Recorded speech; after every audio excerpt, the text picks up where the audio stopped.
Pour ne rien manquer, abonnez-vous maintenant. Sud Radio Berkov dans tous ses états, le fait du jour. Et alors, il y a quand même des choses un peu bizarres. On en avait parlé déjà, mais là, hier est paru le rapport de l'Inspection Générale des Finances, Bercy, donc, confirme, écoutez-moi bien. C'est l'Inspection Générale des Affaires Sociales et l'IGF, voilà, et l'IGAS nous informent qu'il y a, écoutez-moi bien, c'est important de retenir ces chiffres. Il y a 73,1 millions d'assurés sociaux pris en charge. Bravo, vous dites, mais voilà, merveilleux, l'égalité, liberté, fraternité, merveilleux. Oui, mais on est combien d'habitants ? Eh bien, on est 67,8 millions d'habitants. Ça veut dire qu'il y a 73,1 millions d'assurés sociaux pris en charge, je répète, et 68 millions d'habitants. Attendez, il y a une petite différence. Petite ? 5 millions, un peu plus de 5 millions. Alors, Charles Prats, bonjour. Bonjour André Berkov. Je rappelle que vous êtes ancien magistrat de la délégation nationale à la lutte contre la fraude. Vous avez d'ailleurs vous-même écrit 2 livres qui ont fait beaucoup parler d'eux et qui ont fait un malheur. Cartel des fraudes 1 et Cartel des fraudes 2. Alors, on voudrait comprendre, parce que il y a eu... qu'est-ce que ça veut dire ? On en a déjà parlé, mais je voudrais comprendre. C'est-à-dire qu'ils disent qu'il y a 4,9 millions, près de 5 millions, âgés de 16 ans et plus. C'est pas un écart, c'est un gouffre, c'est un abîme. C'est quoi ? C'est ce que j'explique depuis maintenant bientôt 3 ans. C'est qu'en réalité, c'est quelque chose qu'on sait. Notamment, on le sait depuis un rapport de l'Inspection Générale des Finances de septembre 2013. Donc on le sait depuis 10 ans. Ah bah oui, ça fait 10 ans qu'on le sait. Ouais, à l'époque, on avait 6,7 millions, donc quasiment 7 millions de personnes prises en charge, assurés sociaux, en plus que de gens qui existaient sur le territoire. D'accord. En 2020, septembre 2020, la Cour des comptes, elle part d'un fichier qui s'appelle le SNIRAM et elle trouve 75,3 millions d'assurés sociaux pour 67 millions d'habitants. Donc elle trouvait un écart de 8 200 000 personnes.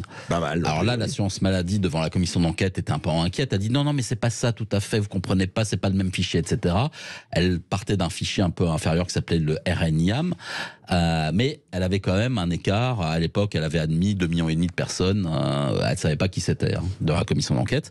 Et là, vous savez que Gabriel Attal a présenté son plan de lutte contre la fraude sociale, voilà. Et il a enterré la carte vitale biométrique qui avait été votée par le Parlement en disant non, on va pas le faire.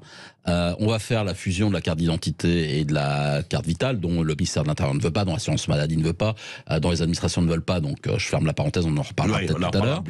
Mais et Gabriel Attal vient nous dire voilà, j'abonne à la carte vitale biométrique parce que j'ai un rapport de l'Inspection Générale des Finances et de l'Inspection Générale des Affaires Sociales, donc des 2 inspections générales, qui me dit ça coûte trop cher, ça sert à rien, c'est pas bien, etc.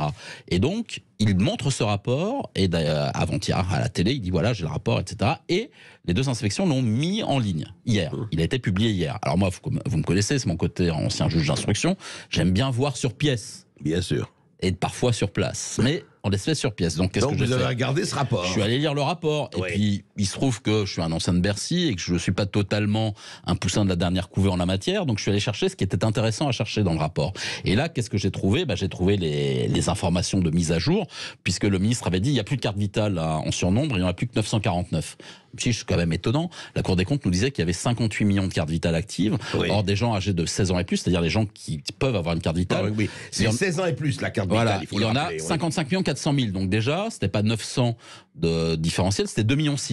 Puis quand même, pourquoi il me dit 900 alors que c'est 2,6 millions quand on prend la donnée de la Cour des comptes. Et donc évidemment, je vais voir dans ce rapport, et là je vois d'où ils partent.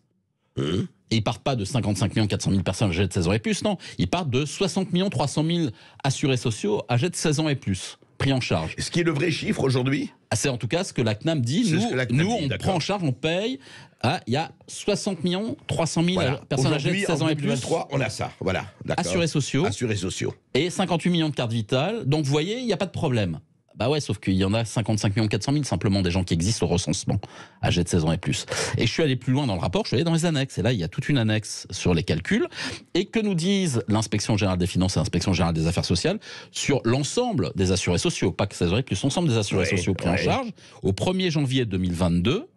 Alors je rappelle que pour l'INSEE, au 1er janvier 2022, la France compte 67,8 millions d'habitants. Ce sont les données de l'INSEE, c'est le bilan démographique. D'accord. Donc je me suis dit, Allons voir. Et là, qu'est-ce qu'ils nous disent? Source CNAM, assurance maladie, contrôlée par l'Inspection générale des finances et l'Inspection générale des affaires sociales. 73 109 186 assurés sociaux pris en charge. C'est-à-dire 5 millions de 5,3 millions d'assurés sociaux pris en charge en plus que de la population qui existe en France. 5 millions, 5,3 millions. Donc vous imaginez. Alors, est-ce qu'on a idée?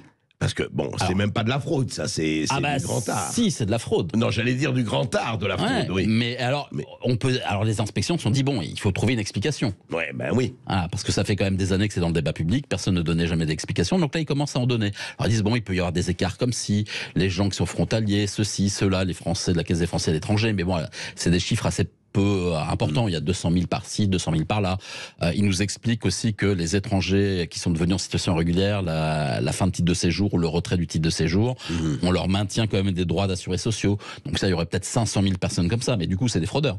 Voilà. Oui, et en gros, ils n'arrivent pas trop à expliquer et je vous dis, je vous lis texto ce que disent les deux inspections. Le rapport, oui. En conclusion, même en tenant compte de la fragilité du chiffrage obtenu, il demeurerait un stock d'assurés sociaux non résidents de plus de 4 millions de personnes avec des incertitudes très fortes sur les chiffres. Donc les deux inspections disent, a priori, on peut bien admettre qu'il y ait des explications à droite à gauche, mais ça nous laisse quand même plus de 4 millions de personnes non résidentes, qui ne sont pas en France, qui sont assurés sociaux pris en charge, et a priori de manière irrégulière. Alors, quand la Cour des comptes dit que la fraude aux prestations sociales, c'est seulement 8 milliards, elle ne compte pas ces 4 millions de personnes-là. Je peux vous dire que 4 millions d'assurés sociaux qui sont pris en charge en France de manière irrégulière, ça fait un peu de sous. Je rappelle, 900 milliards d'euros par an, la dépense de protection sociale. Donc 4 millions de gugus qui passent au tiroir caisse tous les mois, que ce soit à la maladie, aux allocations, etc., ça fait quelques milliards, voire quelques dizaines de milliards. Oui, ça fait presque 50 milliards, pas loin en tout cas. C'est exactement ce que je dis depuis 3 ans. C'est ça. Vous savez, il y a 3 ans, je disais 4,9 millions de fantômes, ça faisait 52 milliards, donc je disais 50 milliards. Mais là, si les inspections disent qu'on a 4 millions de fantômes, mais alors, on n'est pas très loin. C'est étonnant, je sais, on l'avait dit il y a 3 ans, vous avez reçu, on en a parlé, etc. Mais est-ce qu'on a idée, alors est-ce qu'on peut faire l'inventaire de ces fantômes? Est-ce qu'on a idée un peu d'où ils viennent, comment, qu'est-ce qui se passe? Alors, cette fraude, il faut bien la poursuivre alors. On peut avoir idée d'eux, il y a des explications qui pourraient intervenir, par exemple la prise en charge en matière d'assurance maladie d'un certain nombre de ressortissants de pays dans le cadre de conventions bilatérales. Peut-être qu'un jour... mais ce serait peut-être un peu stigmatisant, mais un jour prochain, peut-être, je ferai l'inventaire, je vous ferai un tweet, comme les gens aiment bien Twitter, avec la liste des pays que nous soignons. Oui, c'est intéressant. Des ressortissants que l'on soigne. Et je pense que les citoyens seraient étonnés de cet inventaire des pays. Elle existe, cette liste? Bien sûr, elle est dans ce rapport. D'accord. Elle est dans ce rapport. Elle est dans ce rapport. Oui. Je l'ai pas encore sorti parce que sûr. Je vous dis. Non mais Charles, il faudrait les sortir. Ça aurait tendance peut-être à être un peu stigmatisant, mais nous soignons avec notre argent de contribuables un certain nombre de citoyens. Nous avons des gens qui sont pris en charge, qui peuvent relever de la prise en charge sécurité sociale. Alors après, dans le cadre de conventions, il peut y avoir des demandes de remboursement, etc. Mais nous avons ouvert la sécurité sociale à un certain nombre de ressortissants, de travailleurs ressortissants d'un certain nombre de pays.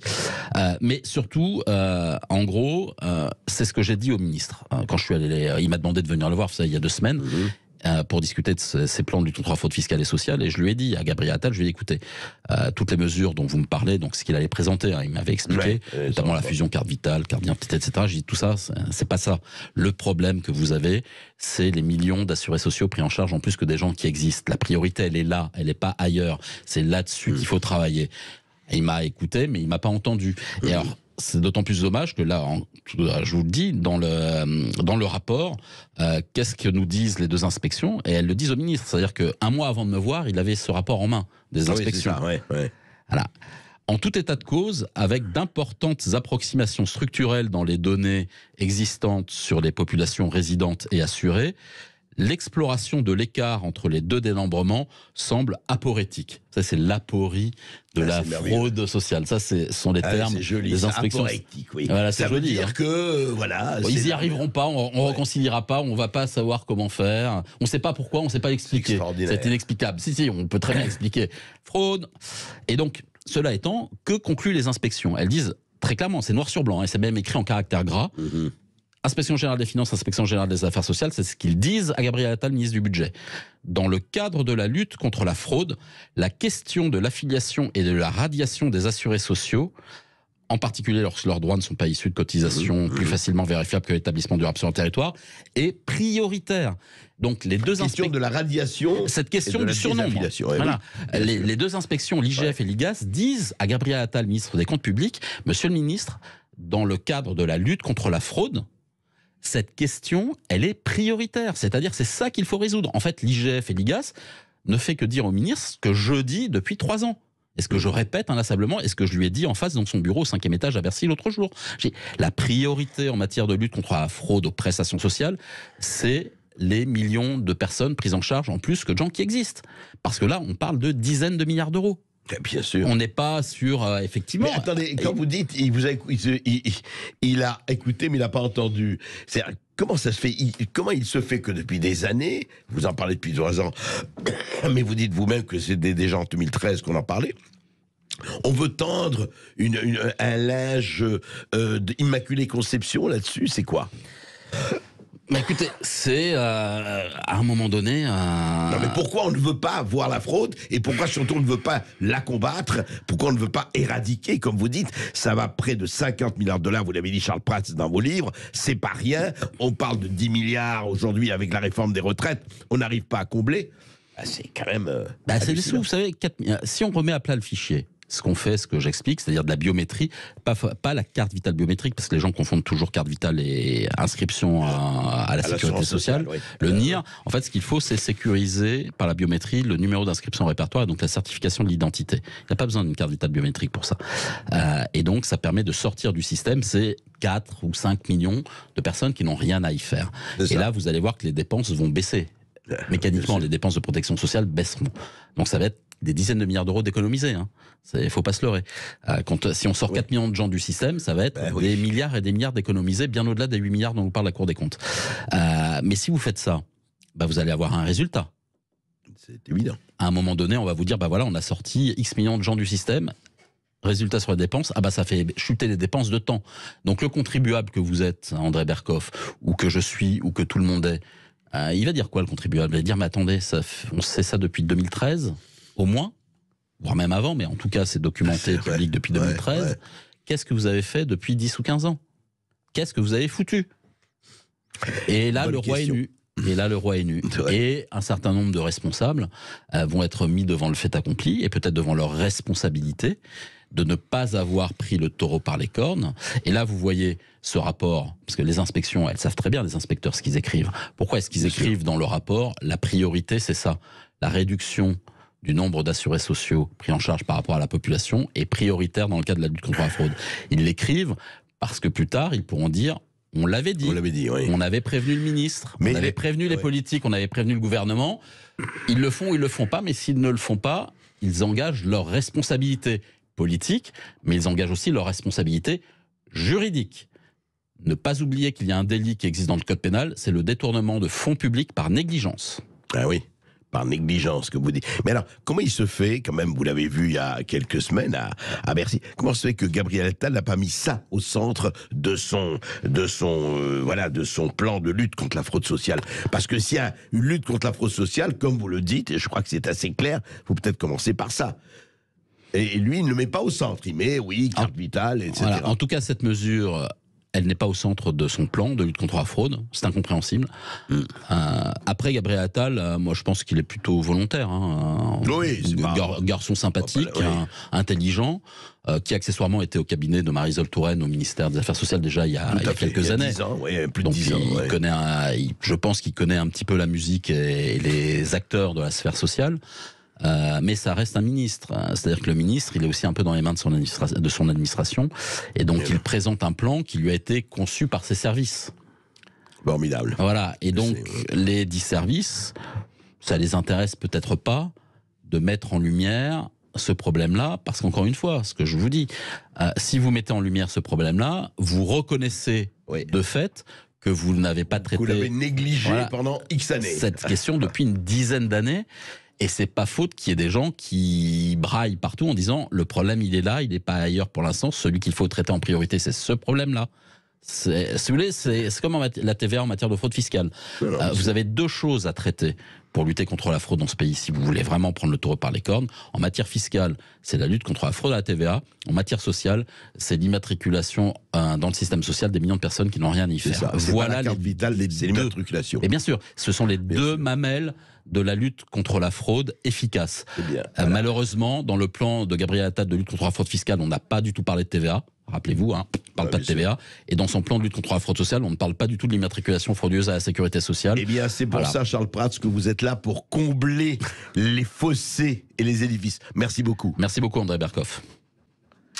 Sud Radio Berkoff dans tous ses états. Les perles du jour. Mais attention, on n'est plus dans la même époque, c'était il y a un demi-siècle, ça, ou même plus. Aujourd'hui, eh bien, vous savez ce qui se passe si l'on écoute Jean-Marc Jancovici, qui est ingénieur, qui est professeur à l'école des mines, qui est fondateur du cabinet de conseil Carbone 4 et président du think tank de Shift Project.